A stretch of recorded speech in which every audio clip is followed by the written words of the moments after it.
Hey, happy fall, y'all. It's Tim and Kimberly Scott. We're coming to you from our kitchen table where the pumpkin candle is burning and the crows are cawing outside. You know it's fall when the crows show crowing. up. Yeah, for us. What do they caw? That's what I said. Do they make Caw. a caw? It Did sounds you like a say caw. caw? Cawing, yeah. I should listen. I think we just made a word up. But yeah, No, maybe, I don't know. Even though I will tell you this. In San Diego right now, it's about 90 degrees outside. And the crows, We have though, the air conditioner on. show up. And so that's how we know it's fall. And I don't know if that happens where you're from, but for us, it's a very sentimental feeling when the crows show up. Yeah. It's not ominous or spooky. Is that a South Bay thing, do you think? I mean, in San Diego, South Bay thing? Yeah. That's a good question, too. I don't know. We've never lived anywhere but the South Bay. Well, I'm just wondering if the crows are out everywhere. I would guess and so. I wonder if our listeners care about what we're talking about right now. I'm sure there's somebody out there that really wants to know. And you know what? Of course they are. If you're tuning in for the first time, usually we are boring like this. It's just, it could happen. Of course the crows are out. That's why crows are in all kinds of like spooky Halloween-y kind of things, because it's that time of year. Right. So we just solved the problem. And thanks for joining us today. Yes. We'll see you next week on Help Rescue Podcast. What are we talking about today, Kimberly? Kimberly Scott. Well, we started a series last week on social personalities. Was it last week? Yeah. No, 2 weeks ago. 2 weeks ago, we talked about what it meant to be an introvert, what it meant to be an extrovert. Right. Our and final episode. Today, we're talking about what it means to be an ambivert. And some of you have not even heard that term before. I know I heard it for the first time a few years ago, and I didn't even know it was a thing. And then as we begin to learn more, it makes sense. You can't throw all people into two categories, right? Or even three. Yeah, or even three. This is something we've not talked about, and it just hit me, and that is... Get it. It is not like a light switch where you're extrovert or introvert. There are degrees. Yes. So it's like a dimmer switch on your... I'm developing a metaphor here. Right. It's like a dimmer switch on your lights. Mm-hmm. There are degrees of introvert, degree of extrovert, and degree of ambivert, and I don't know that those are in the middle. It's ambivert is not one or the other, or a combination of both. That's not what an ambivert is, and we're going to explain that difference here in just a minute. Right, and these are three very broad scope kind of categories, and you can find your way in there. But most people, if they have any certain level of self-awareness, understand that either they lean towards being an introvert or they lean more towards extroversion. Right. But I think today's going to be fascinating, because those of you who may think of yourselves as an introvert today might walk away from this episode or walk away from your car saying, maybe I'm an ambivert. Yeah, and I think more people are ambiverts than they think. Yeah. So let's get into it. There were last two episodes, we wanted to make sure that we kind of gave what we think is the most important part of understanding introvert, extrovert, ambivert, and we listed those under one key word. Right. And what is that key word? Right, and the key word is what energizes you. That's right. What when it comes to like social interaction, alone time, purpose time that you have scheduled, what are the things that energize you? And that will help you determine which category you fall under. So what are introverts energized by? Alone time. Extroverts. Social time with people. Connecting. Right. Yeah. That's social time. Right. And then the ambivert is energized by something a little different, and it has to do with purpose. Right. They are energized with purpose. So if connecting with people creates purpose, they're there. And that could be casual or whatever. Or being alone creates purpose, that's where they are. So energized by being with people, being away from people, but ambivert is really about purpose in the life. Right. And so an ambivert, for example, if they were hanging out socially, they would want it to be meaningful social interaction, not just casual social interaction. Right. Their intention would be to have meaningful connection in social interaction, whereas a true extrovert is just energized by being with crowds, with people. They feed off of the energy. So we're going to dig into this a little bit about the ambivert. But before we do, this is of interest to me because I'm going to ask you a couple of questions. Oh, okay. First of all, we have figured out that I'm pretty much an ambivert. Yes.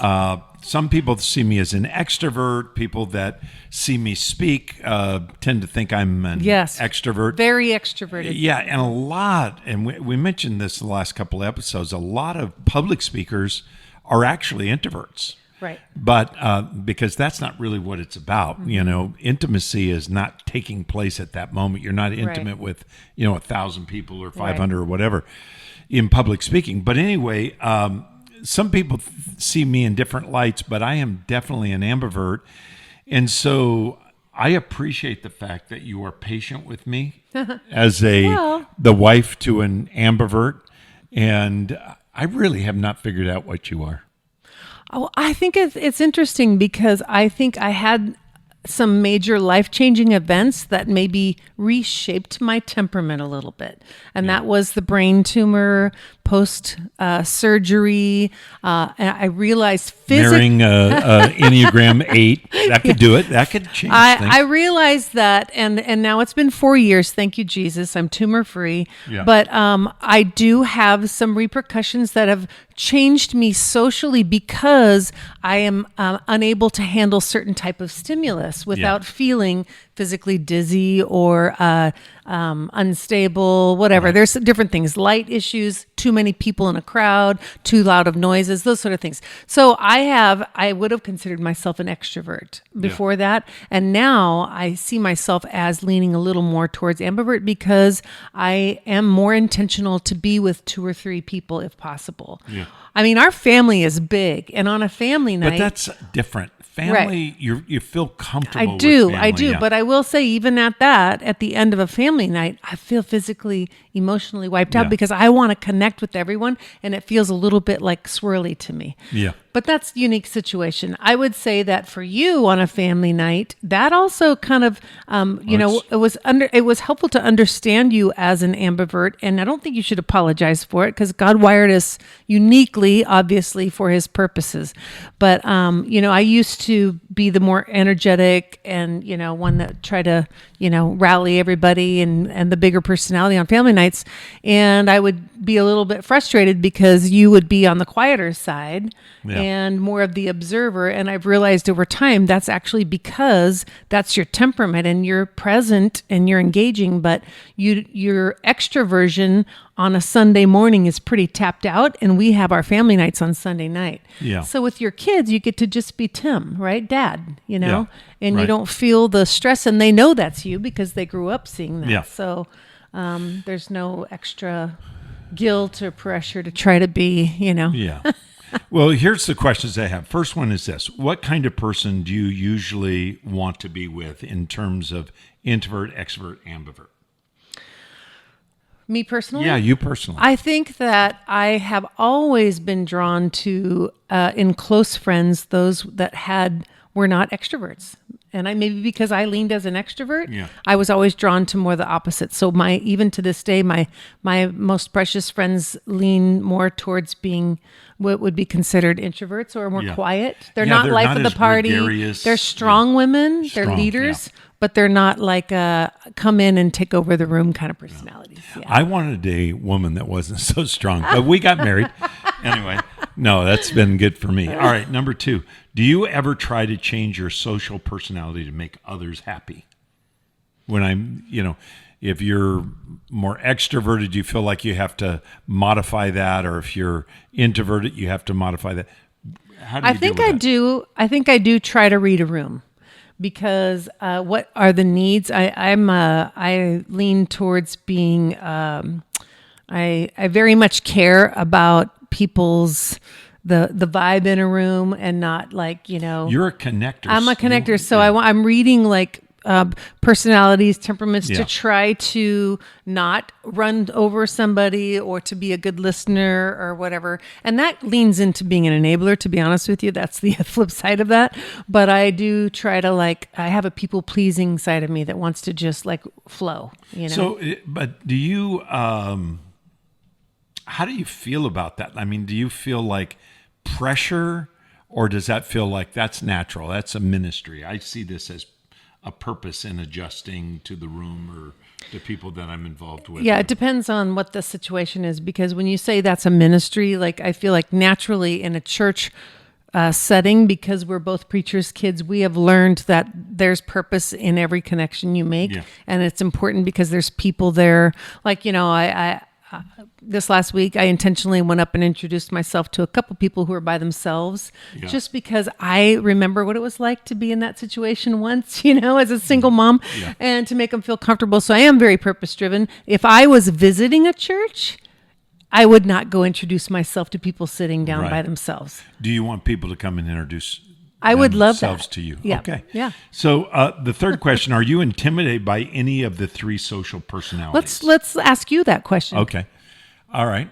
Let's do. Tim, are you? I actually am not intimidated by gregarious people, extroverted people. I could be annoyed sometimes. But I think that has to do more with their personality than their social personality. Or your personality than them. And just kind of a jerk. But anyway, what I think the most intimidating thing is someone who is introverted and doesn't say much. Right. Because I wonder what's going on in their head. You can't read them. Yeah. And people know that listen to this podcast on a regular basis. I sit on boards, and as I sit on boards, sometimes I'll realize, you know what, there's three of us talking and there's 8 on this board. Yes. What's going on in those other minds? The 3 of us are talking and 5 are quiet. And so I'll ask questions. What do you think about it? We've not had everybody say something, and still some people will not say much. Yeah. Even though they'll say, well, I'm in agreement with where we're going, but then they don't add much of their opinion. That's a little intimidating to me. I could see why you would feel that way. Yeah. And here's the fourth question, because I want to get into the character traits of ambiverts here. But do you ever feel guilty for needing and wanting time alone? I used to, but I don't anymore. Well, unpack that a little bit. I used to, as a young mom and a young woman. You sort of, in those early years, you lay your life out for you. There's, it's a common term, mom guilt. You have mom guilt about everything. Yeah. So taking a trip to Target by myself, I would feel really guilty. It was like a mixture between total ecstasy.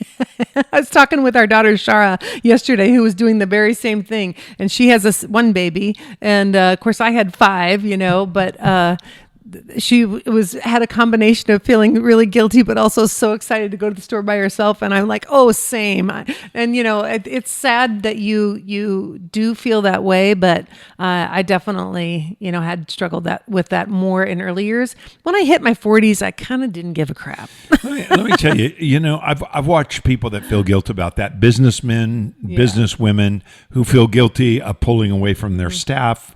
Especially as an entrepreneur, you need to think and you need to create vision and so forth and work on your, strategic planning and so forth. That takes alone time. That's kind of that alone. As a pastor, one of my functions is to be a teacher. So I have to do that kind of that lonely work of scholarship. And that, that is being alone, studying the Word of God, or I don't have anything to say, or if I'm just making stuff up. Yeah. And I've noticed pastors' mothers, my mother used to feel guilty having alone time. And she wanted it so badly, because she was busy with 6 kids and working in ministry and so forth.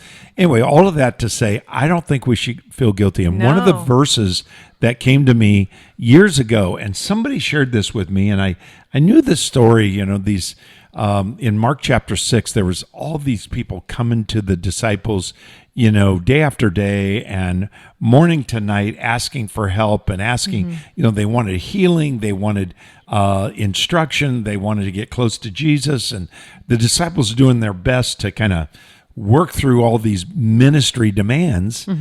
And Jesus said to them after a lot of this, he said, come away by yourself to a desolate place and rest a while. Yes. For many were coming and going, and they had no leisure even to eat.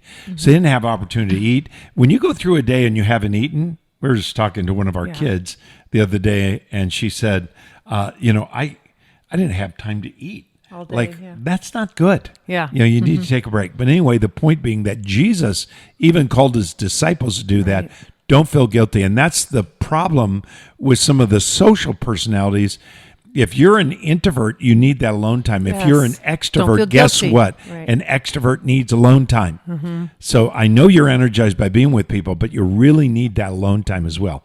All right. You're going to get us into the character traits of an ambivert. Yes. So here are the top 5 character traits of being an ambivert. Let's take each one of these and kind of unpack them a little bit, okay? So the first is that you typically enjoy people but need time alone. We've already addressed that.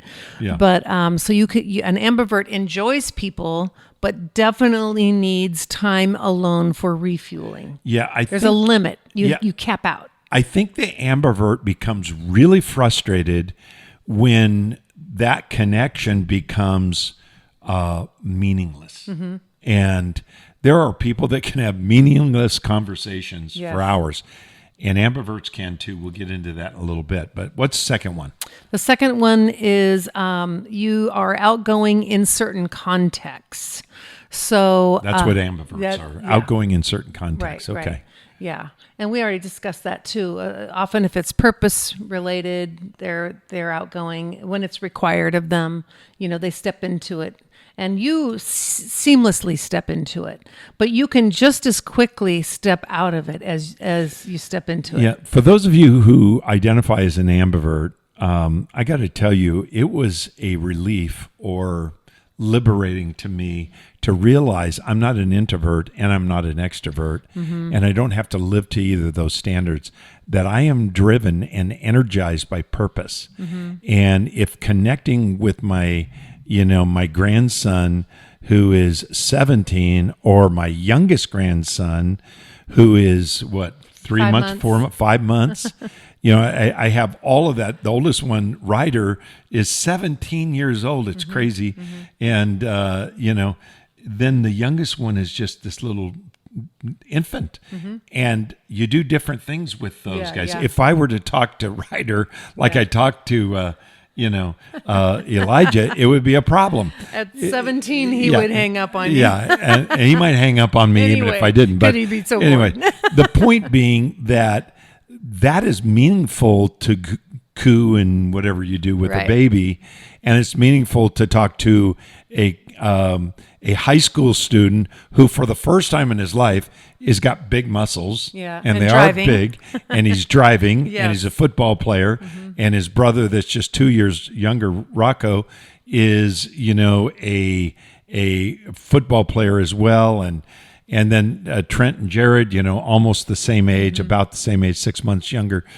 You talk, and it's like, you would not talk to adults that way. These are teenagers, but it has meaning and purpose, and it's really energizing to me. Yeah. So when I found out that what energized me is not being alone and not being with people, but really about purpose, and understand what purpose is, it was liberating. Anyway, I went on a little too long. No, that's good. That's very good.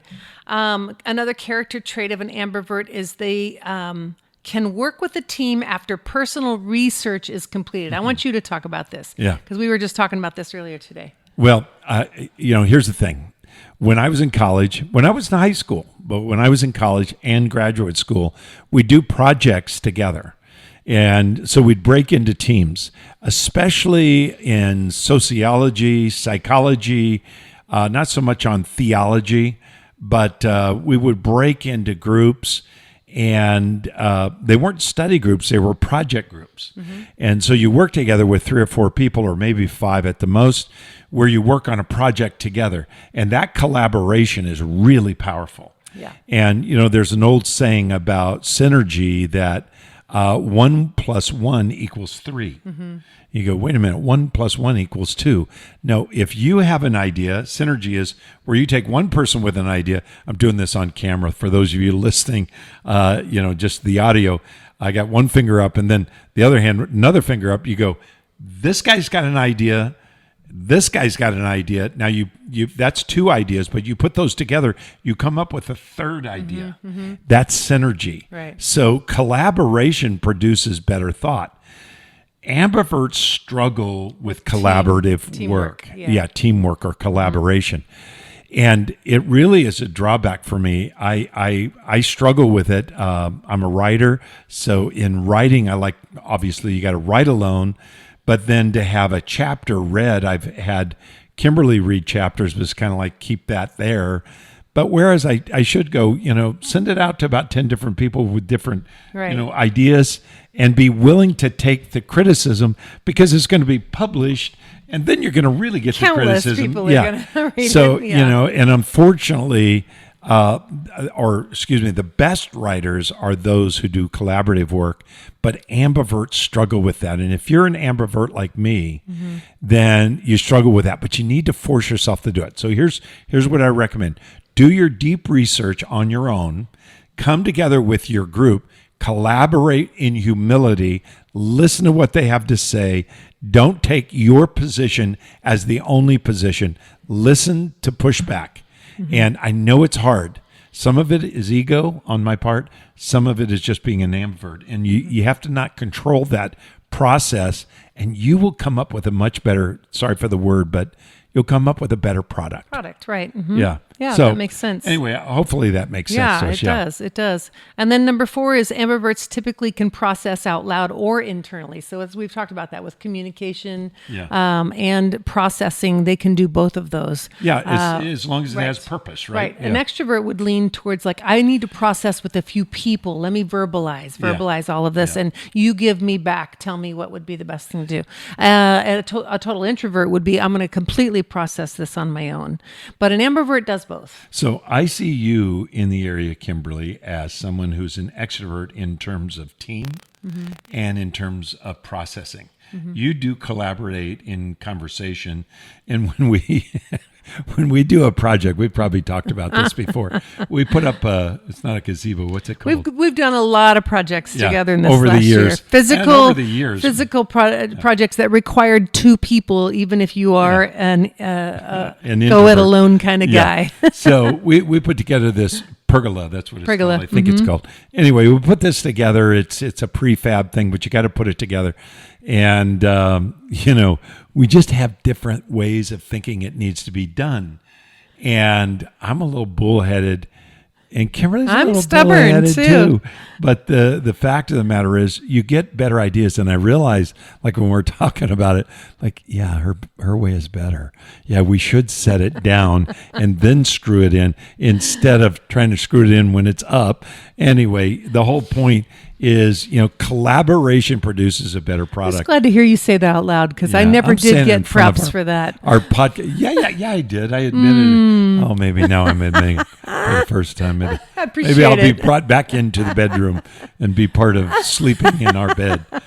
And then the last one, we got to hit this quickly because we got to go.